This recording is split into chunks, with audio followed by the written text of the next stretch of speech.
that's who Joe Smith Jr. is, and that's why this fight will be exciting because these two will exchange. These two will. It's not going to decision, bro. Edgar Berlanga out here biting fools, bro. Berlanga. We've been on that rock star regimen, knowing that I'm heaven sent, higher than I ever been. I got a problem. What's going on? And welcome to Totally Blitz Fight Club. These are your hosts for the show. I'm Paul Pickle Wyndham Concha, the drunk gambler, and I'm with. Hey, you already know it's your boy Kevin Water Voice, the boy, man. Fuck what you heard, man. We out here, man. You know, we live in a best life podcast, and niggas can't tell you shit, man. But hey, Paul, how you living, man? We gotta talk this crazy shit. Social podcast. Damn, stole his ass. Hey, look, hey, it's a boxing episode. Hey, niggas is already boxing, but hey, I'm out here. I gotta go, man. Hey, y'all boys have a good cast, man. I'll catch y'all on the next one. Yes, sir. What's going on, y'all boys? It's your man PT. You already know what it is, man. We talking boxing. Yes, Packed weekend, some good fight. Loki a stacked card. I didn't even realize how stacked the card was for. Top Rank always knows I put on a show. If you don't know, now you know. We got Artur Beterbiev versus Joe Smith Jr. main event. And we actually recommend y'all get there early and for the prelims because you got like Jaheed Tucker. ESPN, man. It's going to be on TV. Everybody can tune in. Bruce Shushu Carrington, Abraham Nova. They got some nice names leading up to the main event. Nah, but we got to talk some fucking funny shit before we hop. We got the boxing news. Let's hop into it. Let's before we get into any drama and shit, we talk about the upcoming fights that are scheduled. We got Charlo versus Tim Tszyu going. The paperwork is finalized. That's a huge one, bro. Don't want to tip our hand early, but would you say this is like Charlo? Because we were saying, but Charlo needs to stop fighting whoever the fuck he's about to fight. Like no one gives a fuck about that fight. Like yeah, bro. Nah, I think this is gonna be a good ass fight, bro. And Brandis and Zood showed he's a dog. He might not be as big of a dog as his pops, but we'll see what he can do. And I think this is gonna be a real test for him. I hope that fight really plays through and everything goes smooth and they actually get a date in the next couple months or whatever, the end of the year, whatever they're planning for, man. But that's gonna be a banger for real. Yeah, facts. And man, I think I love Tim Tszyu just because from shit that like when I first hopped in the boxing scene, that was like I wouldn't say underground, but that was like the names that I kept seeing people were talking about. Bro, no one's talking about Tim Tszyu. Tim Tszyu's like his last fight was impressive. So I love Charlo too. That boy a real gangster. So that's gonna be a dog fight. And another fight that we do have the actual date of is don't ask us what it is because we don't know right now. But we got Usyk versus Joshua finalized finally. It's August. We just definitely pro Usyk over here, but Joshua, hey, bro, that boy, he definitely got the cards and the skill to make something shake. He can definitely win his belts back. He went and got a new trainer, a veteran trainer. I'm gonna fuck up the name. He's a legend though, bro. But people are gonna know what I'm talking about. I'd have to look it up real quick. The name's slipping, but he just got a new trainer. People are kind of questioning it. Let's see if it's gonna work for Joshua Styles. See what he's gonna do to add to his game and how he's gonna game plan differently for Usyk. But man, I'm still calling for a Usyk knockout this time. And unfortunately, I still like Joshua. I always like Joshua, but Usyk different. Nah, no lie, you're not the only one. I see a lot of people saying this time around Usyk's gonna get the job done within 12. Because now he's gonna be comfortable at heavyweight, and he's probably been training at a comfortable weight, and Joshua's he don't really got a chin too, and like Usyk's a fucking boxing genius. Technical, bro. He'll just work you. Yeah, he's like a big Lomachenko, literally a big Lomachenko, southpaw and all. And then what probably is not going to be the biggest fight come pay-per-view numbers, but if this fight is to be made this year, and I don't think it'll happen this year, but if it's to happen this year, maybe next year, my personal favorite fight of the year, Stephen Fulton versus that boy Inoue. They're going at it online. They're going across language barriers, bro. Even the fans. Shout out fucking Twitter Translate, man. You know, shout out Marcus, bro. Marcus actually, if y'all go back and watch when we recap the last week's fighting, and we were talking about anyways fighting Donaire on Tuesday, any picks, and we were recapping Fulton's fight from the weekend. That boy Marcus called. He said, "Hey, I won't be shocked if Fulton is fighting anyway. Like that's the fight that should be made. Like watch it." Man, I'm telling you, cause like I feel like 122 might be a little deeper than 118. I'm not 100% sure. I'm not gonna go that detailed, but bro, I feel like the biggest fights for both of them, I would put Fulton in the top 10. So that's 2 top 10 pound for pound. But anyways, already been moving up. I think he started at like 112, 115, I think. And he's been moving up. So I feel like he will. I don't think Fulton will go down or nothing, but I also feel like Fulton maybe might try to unify and go get that.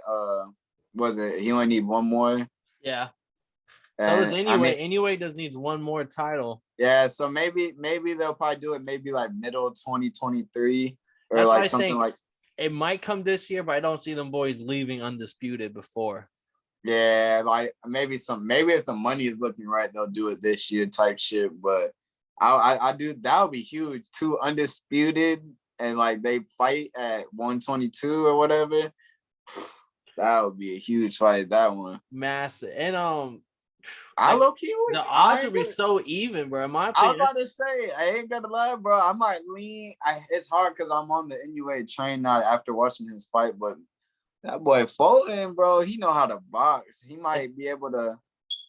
Something's in the water, bro, because it used to be with boxers, or at least what the outside looking in for me was like boxers only care about money. They're only gonna fight the ones that like they'll get the bigger pay cut. They don't want to lose their belts against really other talented fighters. Right.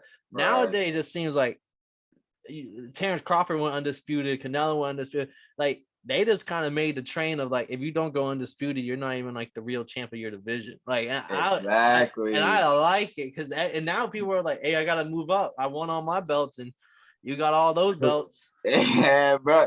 That's why I'm like, I kind of like the over like the 5 belts. Like I understand why people don't like it because it is cool. Like in UFC, how you got one champion, everyone's going after him, but when you look at it, like how you just say, like the undisputed, like, all right, I'm a champion, you champion, I'm gonna take your belt. Now I got 2 belts, bro. I fuck with that shit, bro. And having all that gold drip down, but they be finessing and they be doing too much with like the regular belts though, and like the super belts and the diamond belts and all that could go. But I do like the main 4 titles. Like that's pretty cool to me. And I just like how they're all okay with fighting each other now. So that's the way it is, the way it's going. If it continues on this and if you got a deep division and like you got 2 top really good fighters that both have belts and they clash, man, that's the best shit right there. Like Terrence Crawford and Spence, they're forced to fight, man. So now let's get into the drama after we talked all that.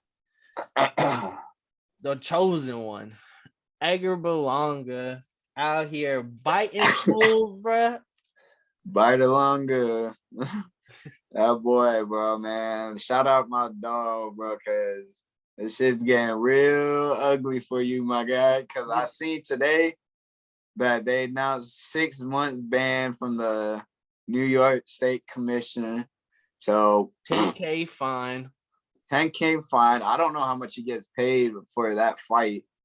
Well, I don't know, but he was the main event, so maybe. But 10K is still 10K, and like to get now he can't fight for another 6 months. What? That's the year, right? That is the year. The rest of the year, bro. Yeah, it's crazy. So he's retired, and to have this following so far, like you had like 3 rough fights in a row where everyone's already like, this guy's not it. He shouldn't even be a main event. You're doing all this shit, extra shit, and then to come out here and start biting dudes and get suspended. It's a cold world, bro, because he was prospect of the year How do you What was go it? from 2019, right? yeah, 20, Or how do you go from 2019 prospect of the year and then like not even 2 years removed or like 2.5 years removed, man, and then like suspended. People don't think you're even gonna do anything in the division no more. You can't even beat, bro. No one wants him to be the main event, bro. That's all I always see People that. care more about the co-main, Xander Zayas, who's like 5 years younger than you. Like, bro, that shit is fucking crazy, man. And it sucks because like he was like, bro. That's what happens though when you feed these young fighters like these cheap ass fucking damn. Whew, how to do it. Berlanga brings me bad memories, bro, because he was the very first fight I've ever watched get into boxing. Like the very first card we've ever talked on this show was a Berlanga card. That fucking sucks, bro, because that is not. I mean, at least you got to see Xander, but fuck, bro. I just find it hilarious because, like, pre that episode, it was like I was like, Berlanga's the man. Like from everything I've seen, like the hype that everyone had on him, and I've witnessed, like, I came in at the climax of his career, and like I witnessed now the fast downfall of it. And bro, like, I was at the fight when his first round streak ended. Like when he ended the first round knockout streak, and like, cause he had like 15 first round KO, yeah.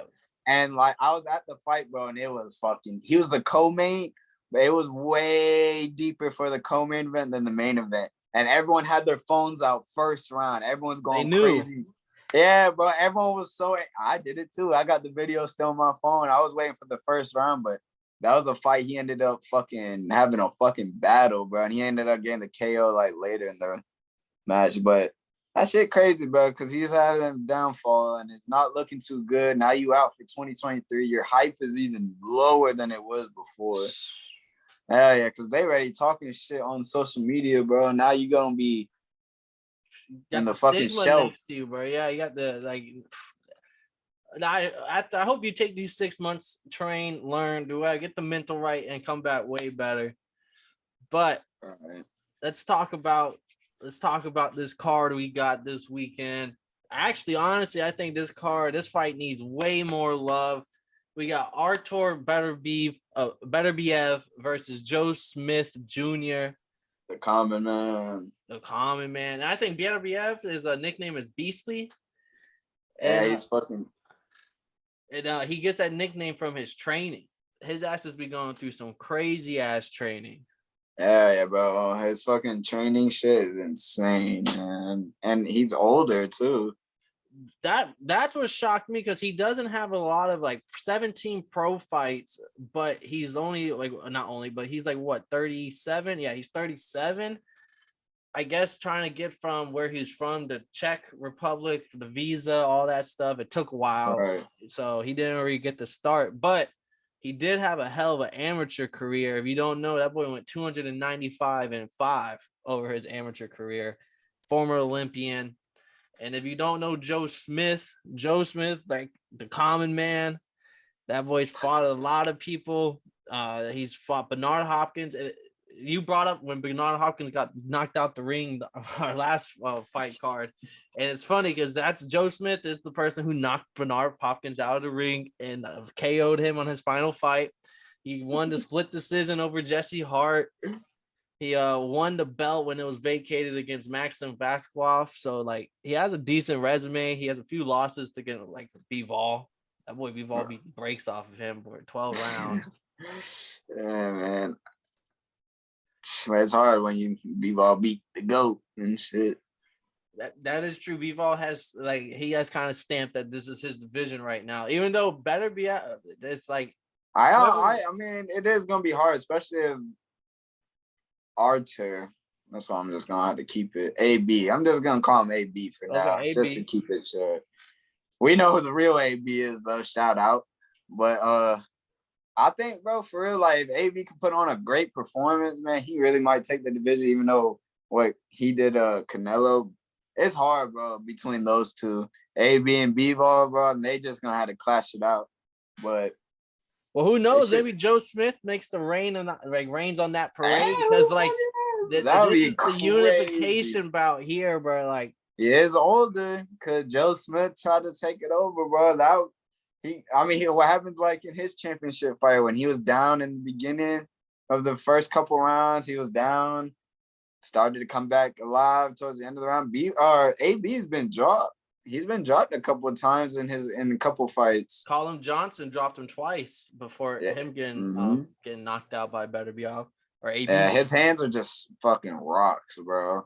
100% KO rate, which I just think is absolutely crazy. 19-0, 19 finishes. Joe Smith though, like he has a chin. He has he has the chin and the will. He broke his chin going against Solomon Barrera, and that fight went to decision. He lost the decision, but just to have your chin broken within the opening rounds and to finish the fight, like I give him a salute for that. All right. So better AB, his trainer, you might know him, John Scully. Hell yeah. I fuck with John Scully. I didn't know anything about dude. I started watching the camps. I started watching the stuff with him. Just his mannerisms, the way he talks. Like I would want him in my corner. He's electric. I mean, he'll tell you what you need to hear. That's why he's living like that. That shit's crazy, bro. And but let's look. So AB, he's been knocked down against Colin Johnson. And Marcus Brown cut his forehead open, if you remember. You know what on how I'm coming. I'm cutting dude's forehead. Cut dude forehead. It was a headbutt. It wasn't like he got caught slipping. He got hit with a headbutt. And they gave that boy one round. They said, you got one more round or we're calling the fight. And he knocked him. Knocked his ass out in the next round, which like, that's just absolutely insane. Like they were saying, like you're about to lose your belts because of the cut on your forehead. We're not even going to deduct a point on the headbutt. We're just going to make you lose this fight. And he went out and Marcus Brown, but that 2 minutes, that was just absolutely insane. AB put on. Bro, that shit, bro, the mentality in his mind at that moment, like that moment, what was going through his head had to be just nothing but murder. That boy was ready to kill someone. Take my belts? Right. And he had blood, bro, coming down. Like, nah. A waterfall, bro. If y'all don't know, go watch that clip. Boy was tasting his own blood. He's like, nah, we killing someone tonight. That was brutal, bro. He's different. Honestly, I feel like he could have cracked the top 10, honestly, but he's just not really active. His fights are kind of like, you know. They say Canelo ducked him. That's word on the street. Hell yeah. I'm a big Canelo guy, but shit, after what we just seen with Bivol, I don't even want to see AB go against Canelo, bro. Like, fuck no. That boy AB's got the head. Like, I watched him just throw some jabs against the pad, and it sounded like gunshots were going off in the gym. Like, his shotguns was insane. Joe Smith, he's doing a little bit different. I don't know if you saw. I'm pretty sure you saw the little build up to the fight. He got a whole empty gym. I've never seen that before. I don't know, cause like when I'm in the gym, I do like having other fighters around me. When you look left, you look right, and everyone's grinding. You see everyone's just working the back. Yeah, and then like, bro, you got someone next to you, they hitting it a little harder. Or even if you got two guys on one bag, that's always fun to do too, because you guys are just pushing each other. You just umping, you just going up with the pace. But I wonder, how's he spar? Like, I'm sure he's sparring, but like, does he bring the guys in one at a time? Probably. It reminded me, when I saw that, my first thought was like some 1970s NFL coach shit. Like, no one watching your practice. No outsiders getting a camera out. Like, I was like, yeah, like some old school, no cameras, no phones. And I thought maybe it was the trainer, and then like the trainer's like, yeah, I thought it was pretty weird at first too. He's like, I fucked with it now. Yeah, I was like, oh, okay, so this is all Joe Smith. But hey, if it gets you to where you're at, like, he beat Bernard Hopkins, he beats Jesse Hart, which is a solid fighter, Solomon Barrera, which is a solid fighter, Maxim Vasquez. So Artur Beterbiev is not, I would say he's a huge step up from those fighters, but it's not like Joe Smith has fought a lot of people. Like, I'll give him that. Even though he has those 3 losses on his record, there's not a lot of fighters who are willing to go into the ring with the resume he has on. Yeah, he kind of reminds me of like a UFC guy. No cap, just not like how he fights, but just like his, like, because you don't hear boxers with resumes like this that got good wins, take tough losses. You know what I'm saying? And they still here in the big fight also with 3 losses. Yeah, he look at him. He could go unify his belts. Yeah, but like 3 losses on like 28 wins. Like I understand like Canelo has like 3 losses. We also has like 50 something fights. Like they have 3 losses with his last loss was in what 2013. Yeah. Oh well, besides Bivol, I guess. Yeah, but that's what I was saying. You usually don't see people within the first 25 fights have 3 losses and they still even get a chance for a belt. Yeah, I'm not 100% sure, but I'm pretty sure. Didn't he start boxing late? Yeah, he wasn't, and he wasn't. They always said that he wasn't even talented. Like it was just like someone just looked over in the gym and like was like, I think I could turn him into something, and like they just rode that train together. That's crazy, bro. That's probably exactly. He probably looked sloppy as hell hitting the bag. Shit. And dude, he probably big as shit. He's like, bro, come on, I can make you a world champ if I teach you the right things. This is definitely his toughest challenge yet, though. He's massive underdog. I think he's like plus 450. AB's minus 700. Are you rocking with the massive favorite here and the check-in AB, or are you going with the hometown American hero underdog story, Joe Smith Jr.? Hey man, I would love to go with the underdog story because he is a cool, like what he brings. Like I fuck with him, and like he's just a hard worker. He goes and he does what he has to do. He fights in the ring. He ain't a pushover either, but I think it's gonna be a slaughter, man. Do you see so I agree with you. I think it's AB all the way here. I think Joe Smith's best shot is if he fights off the back foot, uses a jab from outside, because like Bivol said, like if you go into a fight with AB to exchange with him, you're gonna lose that fight every single time. And that's that's who Joe Smith Jr. is, and that's why this fight will be exciting because these two will exchange. These two will. It's not going to decision, bro. I think I probably would bet there's no decision. So actually, there are a lot of people are with you, but my big thing is I think I have a bet with AB getting the TKO, but my biggest fear is like I've seen Bivol beat the brakes off him for 12 rounds. I've seen him get his chin broke against Barrera and finish a fight.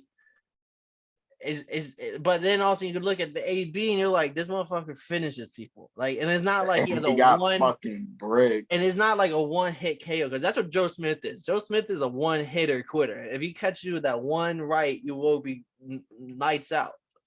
AB's more of a, I'm gonna break you down and like make you quit. By the way, kind of reminds me, bro, that one. Remember when we used to talk about Gay Rosado?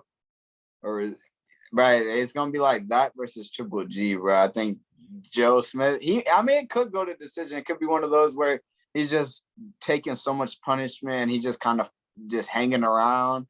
He's clearly not winning, but he's just hanging around. He's just taking punishment, kind of just moving around the ring. I think it's gonna be TKO. Also, only reason is I said why it might not be a TKO, but I think if, like, let's say the first 5 rounds, AB is just like giving it to him, right? And then like he knocks him down maybe, but Joe Smith got the heart of a warrior, gets up a couple times. I think the corner is gonna stop it after a while, or so, like it's gonna be a corner, like something's gonna happen where it's just like, he might not he's not winning. Down. Yeah, like he's just gonna be. You're not gonna want to continue because the AB is just like you made a good. I think he should be top 10. Like there's names that aren't on the top 10 list that have cases to maybe skill set wise be in top 10 list. He's one of them because Canelo ducked that boy for a reason. And I think honestly, this fight's just leading up into the AB versus Bivol fight. And when that fight happens, that's gonna be, especially now that Triple G's committed. Canelo and Triple G's and like already booked. Undisputed. Yeah, AB versus like if AB can pull it out, if Joe Smith doesn't do what he always does and makes the Common underdog man. story. Yeah, it makes the common underdog story common. I think we see AB rocking with all the belts except for one, and then there's only one fighter left that they have that have to see. I'll be so excited for that one right there. To see fucking Bivol, AB, but man, this fight is gonna be exciting though for sure. Like, I feel like everyone needs to tune in on ESPN because it's gonna be just one of those like they just fucking don't think. Yeah, like it's just this gonna is be the one common of those. man fight. Like this is, it doesn't matter if you don't know much about boxing. You just tune in and you will just watch two people literally slug it out. Yeah, that is gonna be one of those entertaining ones. It won't be one of those like 12-round snoozers. It won't be the Haney Cambosos fight. It's gonna. Yeah, what's it, bro? We watched another one that was like, man, this shit ain't, man. I forget what it is. But I don't know what the over-under is. Let's just say the over-under is a 12-round fight. Let's say it's at 8.5 rounds. I feel that's a good number. Do you see him going into the 9th, 10th, and 11th, and 12th? I'm going under. Under.